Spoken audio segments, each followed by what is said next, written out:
Kakayaka, my name is Alo Salausa, and this is my personal video for GRI 201. I guess to start this off, I'd introduce myself, how we introduced ourselves to each other on the first day of class. Um, I'm a female, I'm straight, and I'm a Pacific Islander, but most specifically, I am Samoan, and also African American. Um, so I guess I'd talk about my identity. So in my first essay, I talked about what I identify myself as, and I identify myself as Samoan, but also Hawaiian and Japanese. I didn't really identify myself as African American because I wasn't raised in that culture. I wasn't really taught about their lifestyle, and that's one thing I regret, and one thing I'm embarrassed about being partially African American, because that side of my family lived in New Orleans, and I guess I just regret not being able to learn about it. But to go more in depth about um, Hawaiian and Japanese. So, growing up at home, you're taught in the early years of elementary, you're exposed to like different parts. So, like, we'd have a designated like hour of the day just about either Japanese or Hawaiian, or both actually. So for the Hawaiian part, you have the kumu teacher, teaches you all these things about the hula, the land, the ahupua'a, basically all the monarchies. And you'd also have Japanese studies talking about the language, their culture, boys, girls, they, basically how they do everything and all that good stuff. Um, Growing up in Hawaii, you're not really just subjected to just these cultures. There's also Filipinos and different Asian cultures due to immigration, and it was actually really liked growing up at home. I guess I was blessed because I didn't grow up in a non-white space. Basically, to say this, haoles, or white people, weren't really superior. Well, they were superior when like the overthrow of the monarchy. That's why we're state now.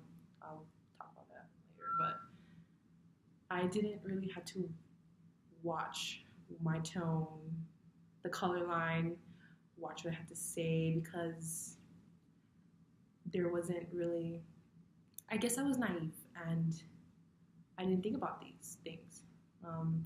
I just thought that, oh, you're you. You can be whatever culture you want to be. You're proud that who you are, and I'm proud of who I am. It was just one thing that was really great about growing up in such a diverse place. I didn't know that about racism. I didn't know that race was such a bad thing. I didn't know how huge it was until I came to mainland. And that's actually one of the stages in the BID theory in this book, chapter 2. Well, the first stage is naive, and that's where I stood for most of my life. I never really left Iraq until I had to travel for softball or come here to Reno. I didn't know about white supremacy, white space, racism, cops. The white cops is apparently a problem, and I guess I refused to know about it. I refused to think that there was such a thing going on, and that's one thing that I learned coming to Reno, coming to the mainland,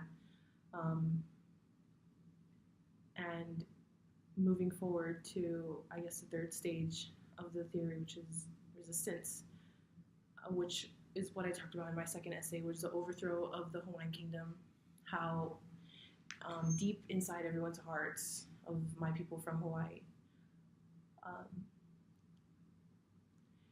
is deep inside everyone's hearts from my people from Hawaii. People are still angry. People still show hatred towards the haoles, and that's one thing that still shows. There's still sovereign movements happening on my island.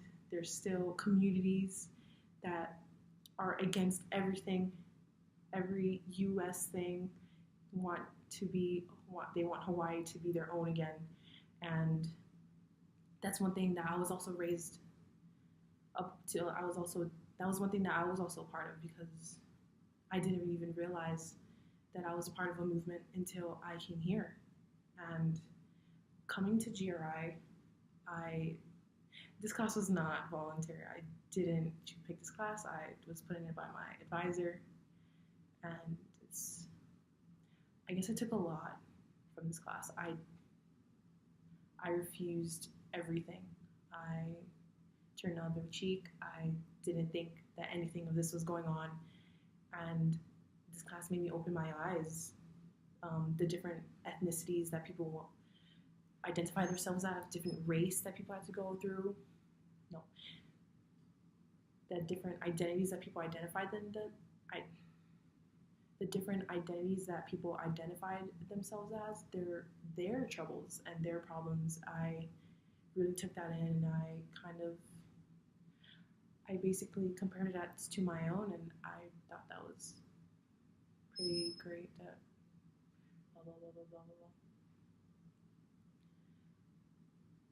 Being in GRI 201, learning from my classmates was actually pretty cool. I liked how everyone shared their stories, race, ethnicity, sexual orientation, and I don't regret it.